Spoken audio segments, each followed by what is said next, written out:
Welcome, ladies and gentlemen, to Outpost Unknown's review of Halloween Ends by director David Gordon Green. And I want to throw this right to Jeff because you had an amazing comment in the Discord yesterday. You said that this film is indescribable.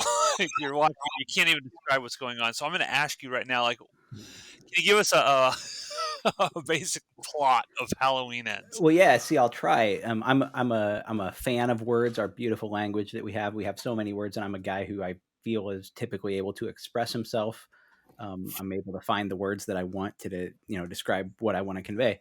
And I was watching this, and it occurs to me that I'm like, how would I? This is if you were just talking to someone on the street, like a coworker, and you said, I went to the movies last night. I saw Halloween Ends, and they're like, oh yeah, what's that about? You would say like, well, it's about some guy and he goes and kills people. I don't know, whatever.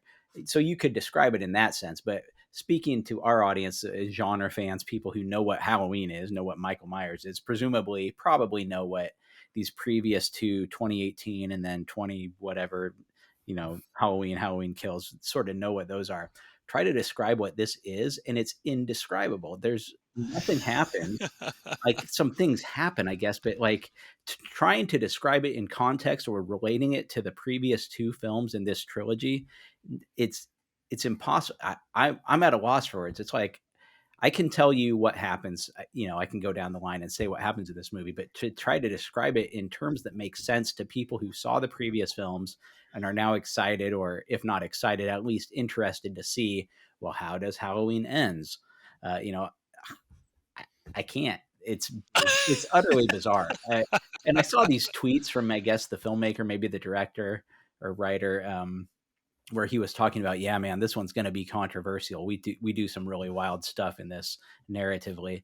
Uh, I mean, I guess that's true, but yeah, I'm at a loss. I'm at a loss. If I mean, somebody, we'll if get into somebody, it, but Jeff, if a coworker asked you, "Hey, I heard of this film, Corey's Story," could yeah, you describe that for them? yeah, Could I you tell them guess, what I that's guess about? I could. I would say, yeah, it's this after school special about a kid who like catches a tough break, and then the people around him aren't really supporting him as he's working through some things, and he goes down the wrong path, and it's kind of a cautionary tale, and that's Corey's story. Yeah, Corey's story maybe is a better movie than Halloween Ends, but I'm not There you go. sure.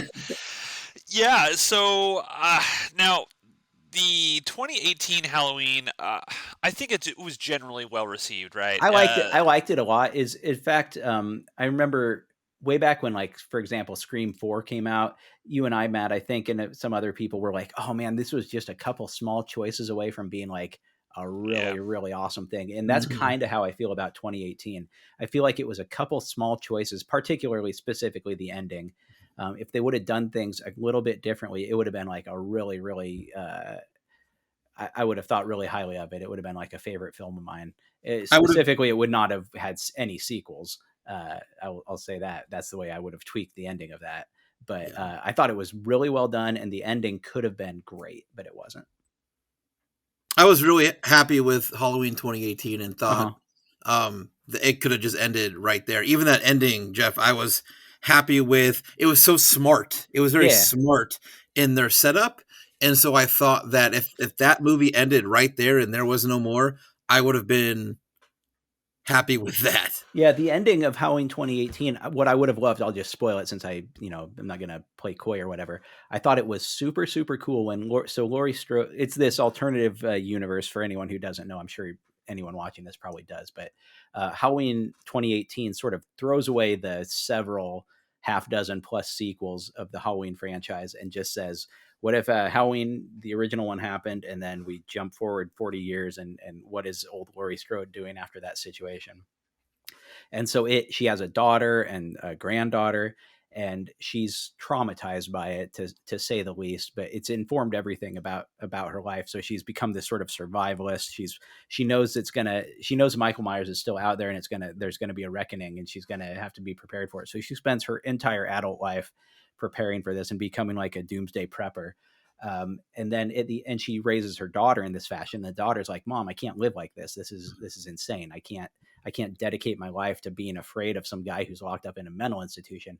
of course, it turns out that Laurie Strode's right. Michael Myers escapes and is coming back to get them. And at the very, very end, the daughter, Laurie Strode's daughter, and I forget the character's name, Laurie Strode's daughter sort of employs the survival skills that her, loony mother forced her to attain. And then she has this really great scene where she kind of lures Michael Myers out and like tricks him, does a feint, and then pops him right in the head. And the way that I would have loved to see that movie end is right there. Michael Myers' head explodes and he's categorically, objectively dead. And maybe even they go down for good measure and like, dismember him or something. I don't know. You can get wild if you want. But I thought that would have been an awesome way to end this movie.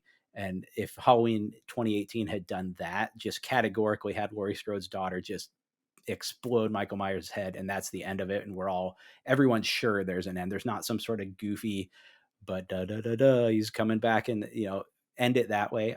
I would have really respected that movie if they did that. The only other issue I took with 2018 was they said they were forgetting all of the sequels in between Halloween and that one, but they referenced them I don't remember that. Yeah. Through that movie. Okay. If you had seen those sequels, you could directly look at that movie and say that was Halloween 4, that was Halloween 5. There was a handful of spots in it, so.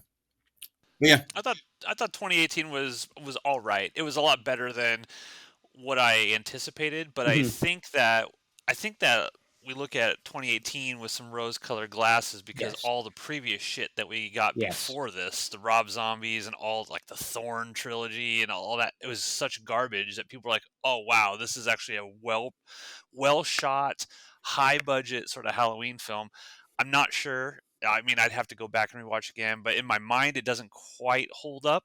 I don't know if it holds up on repeat viewings, but inevitably we got Halloween Kills, which I think is almost universally rejected. I mean, it's so dumb. Evil dies tonight! Evil dies tonight! Evil dies tonight! Garbage. It's straight garbage. I remember watching that and hating that movie just about as much as I hated seeing Rob Zombie's remake of Halloween. It's befuddling that the same person, the same team made all three of these, right? Yeah. That's what keeps me like staring at the wall like what the hell. Josh, were you a fan of Halloween Kills? I wasn't, but I feel like Halloween Kills should have done so Halloween Ends deviated so far off the fucking path for Halloween movies that I feel like if they were going to deviate in any spot at all whatsoever, they should have done it in Halloween Kills. Halloween Kills at least followed the slasher path a little bit. But yeah, there's a lot of weird spots in Halloween Kills, but I didn't love it. In fact, I hated it, but I would give it a pass because it was, the middle of a trilogy, and we generally know those kind of tank anyway. I wouldn't say that Ends has made me like Kills, but it has made me look at Kills as like, okay, well, this isn't the worst one anymore. Yeah, because Kills at least had a budget. Like Ends is weird to me because as I watched it, I just watched it last night, so it's pretty fresh. And side note, go off on a slight tangent here. I want to thank Matt. This is a personal expression of gratitude to Matt because I was saying, oh yeah, I'm going to go see Halloween. I'll probably go see it tomorrow. Okay, whatever. And Matt pointed out to me, hey, this is actually on streaming, right? You don't have to go drive your car to the theater and buy a ticket and do all of that. You can watch this on streaming. And I was like, no, I did not know that. Thank you for telling me. You saved me time, money, everything. So that's great. But yeah, so you go back to Kills, and Kills at least in my memory, again, I watched that a while ago, but it had a budget. It had like things happening. It had a bunch of kills, et cetera. It had Michael Myers. It had Michael Myers for one thing. Ends as I was watching it the whole time, it felt really cheap. I don't know like what the budget of this was, but they didn't go a lot of different places. They didn't do a lot of different things. I don't know. It just felt like watching like a I don't like Hellraiser's fresh in everybody's mind because of the Hulu remake that just came out, and it brings to mind like those cinematic theatrically released Hellraiser movies and then the straight to video ones, and there's just a big drop off. There's a big difference. You can tell right away. And in this one, when I'm watching Halloween Ends, it just feels way, way, way smaller and lower budget and chintzier than the previous two. Yeah. I told Matt that Halloween Kills was an Academy Award winner next to Halloween Ends.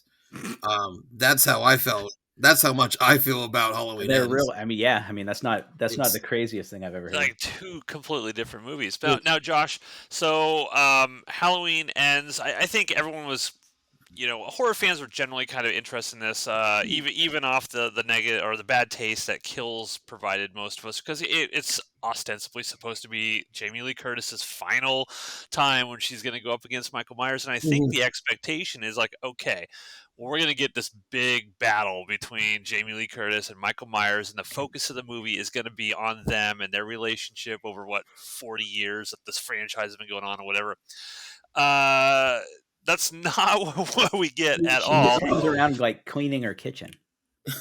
She suddenly loves Halloween now. She's carving pumpkins and she's putting up Halloween decorations and all sorts of weird things. But even the prologue of this movie, where Corey, right? You expect Michael Myers is going to show up at the prologue or something. No. It's like almost an hour before Michael Myers even pops up in this movie, and even when he does, he's like, I guess they're trying to say like he gets his strength from killing people because he's like a weak old man in this. Even Corey beats his ass at one point. Like in Halloween Kills, right? So Halloween 2018 is sort of like straightforward. He's just a guy, although a guy with a tremendous will and obviously a deranged mind. But in Halloween Kills, they start trying to do this stuff where like, no, he's via his evil acts of murder, he's transcending and becoming like superhuman. But then he gets away at the end of that, and I guess just is retreated to under a bridge, living in a culvert, in a sewer. And he hasn't killed anybody for a long time, so he's losing his mojo. It's the dumbest thing on the planet. At the end of Halloween Kills, Michael Myers kills Laurie Strode's daughter. Spoiler, which sucked. I mean, that was a really stupid move. Well, see, I thought it was great because I thought it was going to continue into Halloween Ends, where what we were going to get was Michael Myers running through everybody that Jamie Lee Curtis or Laurie Strode loves to get to her. Okay. So I thought it was just going to be a complete like teardown of Laurie Strode's loved ones to just engage her into that final battle. And that was not even remotely close. Well, see, I thought what happened, because, and I don't know if this was originally planned as a trilogy or if they just, the success of the first one, like, oh, we got to make more. But I thought, like, at the end of Kills, when Michael Myers kills the daughter, I thought the arc that Jamie Lee Curtis went on, because she's barely in Kills. She's in it for like 10 minutes in a hospital bed the whole time. Mm-hmm. I thought basically Halloween Ends was going to be her basically saying, okay, I'm fucking taking him out. And she was going to be sort of like the instigator of everything that happened. Like she goes on the hunt for Michael Myers, to try to take him down, which I think would have been a really good way to sort of like wrap up her arc, right? Mm-hmm. So in Halloween 2018, she is sort of like the survivalist, but she's got all this PTSD and this emotional damage for her whole life. So she's still scared of Michael Myers, but she's prepared for him, whatnot. But now she's going to take the fight to him. Yeah, this should have been like a Sarah Connor type of thing, where like, but it just wasn't. Like in the first one, she's kind of headed down that path, but then in 2, you're right, she's not in it at all. And then 3, she's basically not in it at all. She's just like disapproving of her granddaughter's boyfriend, and that's like what she does. I don't know. It's a weird love story. The movie's a love story. That did not work at all. It was super weird. It was like, for me, I think there was 4 or 5 writers on Halloween Kills, and for me, it was like they got through the first half of the script, and halfway through it, they're like, "This is a bad idea." But they didn't want to go back and like do any rewriting, so they just like stuck with it and then shifted super far left to kind of fix the end. They're like, "We should put Michael Myers in this movie at some point," and then it's kind of like veered off a little bit. But the beginning of this movie also reminded. I thought they were going to do this weird thing with the kid, like at one point the mom says like he's hearing voices or some shit at night. Uh-huh. And the Curse of Michael Myers, they did that Man in the Black Hat thing, Yeah. where it was him telling Michael as a kid or whatever kid was in that movie to kind of like kill people. So I thought they were kind of like, they're kind of trying to strike that back again. But then they kind of like, they abandoned that. So it just felt like a movie of like abandoned ideas, but not like, but being too lazy to go back and rewrite it. Yeah. Quick aside on that, because as a vignette, as just a small little thing that happens when that dude is babysitting the kid, and the kid turns out to be kind of a prick, and then he has this like spoiler alert, I guess. They have this scene where like the kid accidentally gets kicked over the top of a very high staircase and dies. That was actually pretty cool. I mean, as far as just a vignette that you pull out of a movie and it lasts 2 or 3 minutes or whatever it did, that was actually pretty good, right? That might have been my favorite part. Yeah, that's the best part of the movie. I think it was the power of that was undercut by making the kid be a little asshole. Because then I was just happy that the kid was dead. I think it would have been way more powerful if they hadn't made the kid an asshole. And because as soon as a kid's an asshole, you root for him. I was like, I don't care that he's dead. Ha, that's awesome. Yeah, it's cool. He's dead. But if he was just a genuinely good kid and the guy accidentally did it, then I feel bad for Corey. Even worse, what they're trying to set up. But the thing with the Corey character, if you're going to do something like this, you have to set this character up in 2018. Like these characters got to go through the whole film. You can't just suddenly thrust a brand new character in the third and final film and expect the audience to get on board with this, because they're going to be like, who the fuck is this, and why are we spending an hour with him looking into this girl's eyes, and suddenly they fall in love with each other and they're going to try to leave the town together. It's like, I don't give a fuck about any of this.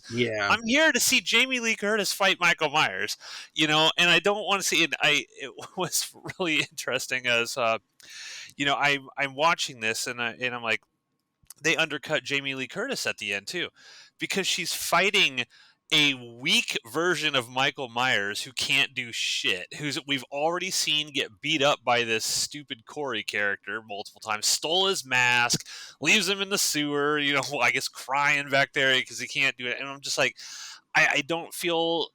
Number one, the fight was like 3 minutes long. Yeah. It doesn't even seem like it's a very long fight. It seems like you saw most of the fight in the trailer that they released, which is also the marketing of this movie. This is not what this movie is. So if you think the trailer is like, oh, it's Jamie Lee Curtis, I'm going to get you, motherfucker, come and get me. I don't even think she says that in the movie. I think that's only in the trailer. You don't get that at all. And it's like, well, okay, it's just two old people beating each other up, I guess. This is dumb. Man, I just wasted my fucking time. She does say that in the trailer, but funny enough, she says it to Corey and not Michael Myers. That scene with her and Corey at the end, she's actually saying it to him, I think, in the trailer. And David Gordon Green actually said he wanted to write a movie that was about the trauma that has been put on the town. Evil dies tonight! By Michael Myers for the last 40 years. And it was about the town and how they have kind of changed, or how they've dealt with the Michael Myers character over the last 40 years. And that's fucking stupid. I agree. I've read stuff like that from the guy, and I kind of want to call BS on that a little bit. I respect anybody who wants to write whatever story they want to write, make whatever movie they want to make. But can you believe anything, especially a movie that's sort of not getting reviewed well, that's kind of a dud, it kind of turns out to be a turd. And then the director comes out and says like, well, I'm trying to do such and such. Right. They're always kind of full of shit, right? He's kind of just saying stuff to try and like explain why the bad movie is maybe, well, no, you don't get it. It's actually better than you think. he also said that the ending where they parade Michael around town and throw him in that industrial grinder thing, that was not a part of the original ending, that it ended with Jamie killing him and that was the end. And they added that after a test screening because they felt that they needed to give the town closure by parading him through the town. Well, see, I would have bought into him actually dead. I would have bought into the industrial grinder thing if they did it at the end of 2018. Like the daughter shoots Michael in the head, pops him, and they drag him out of the burning house. And they're like, no, we're going to make sure. And they drive him down the town. And her little law enforcement buddy is like, yeah, okay, because that was a good line. Like, this isn't how we do things. Well, it is tonight. And so they do that at the end of Halloween 2018. I would have bought into that and thought it was rad. Mm-hmm. Yeah. It's hard to. I mean, I thought this movie was awful. Oh, I it's thought horrible. it was absolutely terrible. Indescribable. I know where they're going with this though, because they're gonna make sequels. You know, this is not the end of Halloween. They're gonna do you more. think so? And I guarantee you. I Because guess think what? so. This whole thing. Hold on. This is my theory. They go out of their way to show Jamie Lee Curtis's granddaughter like falling in love with Corey, right? And there's this whole motif of like evil transferring, right? So like when Corey first goes in the sewers, Michael Myers, I guess he's just hiding in a crack or something. He grabs him by the throat, and they do this weird thing where it's like, I don't know if it's evil transferring or something. And then Michael Myers kills some people, and he starts shaking like he's like ejaculating or something as he's murdering these people like that. They fucked. They are going to say that Laurie Strode's granddaughter is pregnant by Corey, and then the next Halloween that pops up, her kid is going to be the new little Michael Myers because that little kid is going to end up killing Laurie Strode's granddaughter. That's what I think is going to happen. They're going to restart it that way because the evil transferred. There is a petition out right now from fans that are saying, remake this shit, redo it. Go back and strike this shit Sometimes and try dead again. Is better. Well, sometimes that is better. Because you can't do this to fans that have followed this franchise for 40 years. Tell that to Star Wars fans. A movie Halloween ends and have Michael Myers in it for 10 minutes. It's not fair for the people that have put the time and the effort to follow this thing for this long and then end it the way they ended it. It's just not. It's a shit way to treat. Well, I'd push back on that a little bit by saying have any Halloween sequels. Maybe 2's all right. I haven't revisited 2 in a long time. 3, of course, is its own thing. But have any of, and 4, people like 4. I like 4 is okay. I like 4. But have any of these been really any good? Halloween is sort of a unique thing in that it just doesn't lend itself to doing sequels. Like, in my opinion, That's in what John the same way Carpenter that said. What about the subsequent Halloween films? Once you had done Halloween, were you at all tempted to say, no more Halloween? Well, I said that for quite a while. I thought Halloween 3 was excellent. I really like that film because it's different.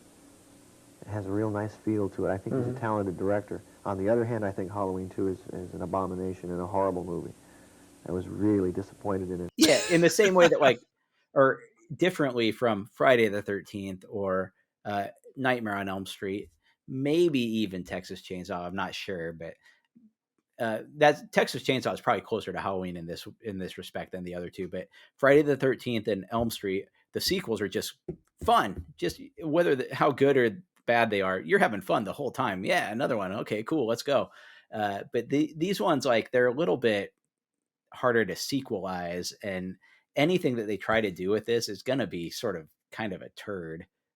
Yeah, I see. I agree with that as well because I'll disagree with you, Josh, in terms of like fairness. Like, it's not fair to fans who have been following this for 40 years or whatever. Yeah, well, they didn't say that for Halloween 5 and 6 and H2O and the Rob Zombie ones where you've just been fucked over for years and years and years. There's nothing. I mean, fans aren't owed anything. no one's saying you have to go watch any of these shitty Halloween sequels or any of these Halloween movies. So I wouldn't necessarily say, they can't do it this way. Sure, they can. They can do whatever the fuck they want. They just did it. Yeah, I mean, it was terrible, and we can say it was terrible, and then we can hope when they inevitably reboot this, because of course, it makes money, so they're going to reboot it at some point in the future, that someone else gets the property, and they're like, okay, we're going to do a little different spin here, because otherwise, every Halloween movie, and John Carpenter himself said, look, well, I want this to be an anthology thing. No more Michael Myers. I mean, that's part of how Halloween 3 came about, because he's like, there's no more story to tell here. All it is Michael Myers walking around killing people. And if that's what you want, okay. But like Jeff said, I don't think the Halloween movies have ever been portrayed as fun. Like when you see the Friday the 13th sequels, they're goofy. It's just like, let's have the craziest, weirdest kill. Jason is clearly some unstoppable like zombie monster running around doing shit. Freddy's cracking jokes constantly. And I think the Hellraiser franchise suffers from this as well, I think, where it's just like there's not much more story to tell, with certainly no more with Michael Myers and Jamie Lee Curtis. I mean, we've told this story how many times already? So I don't know. I think that, I mean, it was this clearly terrible movie. It's trash. I think the last two, and David Gordon Green's doing Exorcist now, right? Like he's doing an Exorcist trilogy. He's doing an Exorcist sequel. I don't think there's 3 more.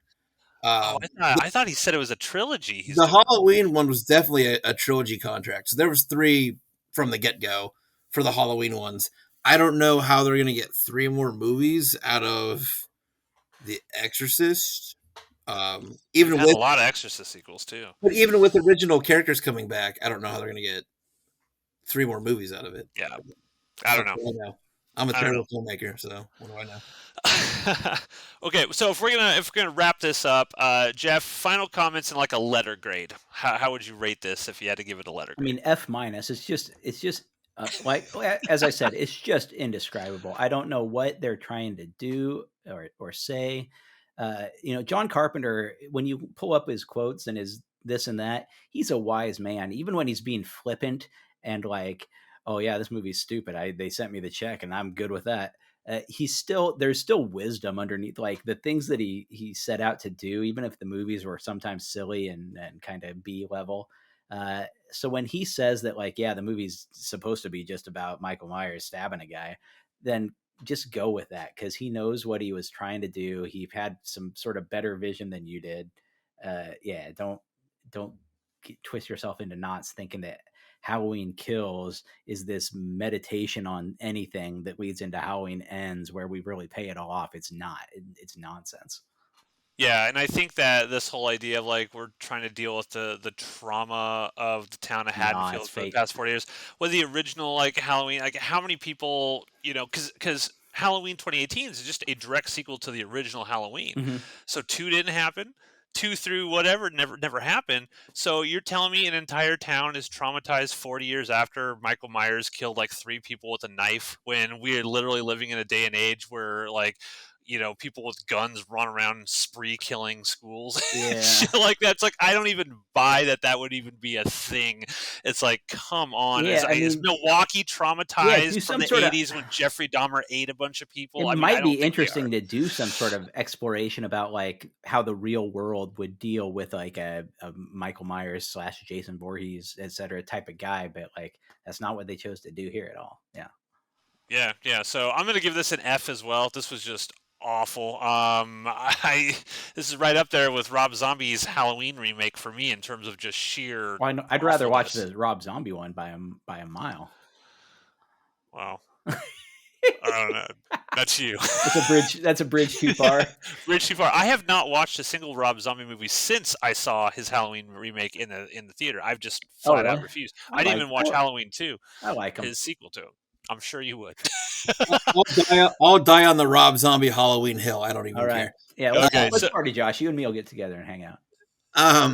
So, Josh, your final thoughts in a letter grade. So a couple things here really quick. John Carpenter, going back to that, John Carpenter and his son did the music for Halloween. Did anybody hear the Halloween theme one time in this movie, because this might be the first one where I didn't hear that theme at all. Maybe in the credits. The credits, they played it. Yeah.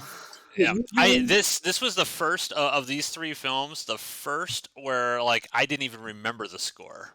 Like I can kind of remember the score in 2018 and Halloween Kills, a synthesizer, but there was not much music in this at all. No, they all follow the same beats. Like every Halloween movie is connected by that score and that theme, and I didn't hear it one time in Halloween Ends. So there's that little tidbit. I'll give it this movie an A for awful. I really want to go with F. The other thing is too, the one thing I did kind of like about this movie, but not really, because with David Gordon Green coming out and saying, "Well, this is about Haddonfield and the what they're dealing with and trying to the trauma and everything of Michael Myers." And trying to forget, and Laurie Strode kills him and whatever. Then she writes a whole fucking book reminding the town about how bad Michael Myers was. Yeah. You can put that in their library for people to read. Book so deal, there's that for you. Book deal. Classic. But it's just so weird because like her character in Halloween 2018 is like 40 years survivalist, and in this, just 4 years later, she's celebrating Halloween and loves it, and it's all great and everything's like, I'm like, what happened here? Like her daughter literally just got murdered by this guy at the end of the last movie, and now she's totally over it and fine. It's fucked up. It's just bad writing. But anyway, that's my final thoughts. All right, everybody. So that's our thought. What straight Fs across the board for Halloween Ends. This was the worst. This is a bad this is the movie. Worst thing I've seen, and this is worse than the Hellraiser remake, which I was not fond of. Oh, that was trash too. Yeah. I mean, we're on a bad run here of classic movie. Maybe that's a discussion for another show sometime. Okay. Is like, are these classic sort of horror franchises that we grew up with, and are they dead? Like, is there anything that we can do with any of this stuff? Like, do we need to drag Freddy back out and do another remake and try to reboot that, or is this just over? Yeah, I've been thinking about that too, because I'm like, well, Halloween was what, 78, Elm Street was 80, I can't remember. All these things are really old. Nothing has come along. We don't have anything new. And I'm not saying that I want to throw away Freddy. Freddy's my favorite. I love this stuff. But nothing new has come along. Shouldn't there be sort of like a, someone of the 2010s? Like, I don't know. There should be something new that people are making movies about. In that defense, Terrifier 2 was great. Was it good? I mean, I'm interested to see that. It was I was about to go see it, Josh, and then it was 2.5 hours long, and I was like, "There's no way a movie of this type should be that long." It's 45 minutes too long, so I will say that. Okay. The positive thing is Art the Clown is in the whole goddamn thing. Okay. So there's that for you, which I can't say the same thing about Michael Myers. So Terrifier 2 does live up to kind of Terrifier. Terrifier was better. Nothing will ever beat that hacksaw kill in Terrifier, no matter how many guts you put on the screen. That's a dicey thing to express that you enjoyed. It is, as far as Art the Clown goes. I'm glad Rachel's not here. I apologize to Rachel, I guess, if she listens to this shit. Terrifier 2 is everybody's saying people are passing out in the theater and all this stuff. It is very gory, but nothing touches. See it for sure. Yeah, check it out. Anyway, my point was Art the Clown is kind of the new kind of step in for some of these characters, kind of.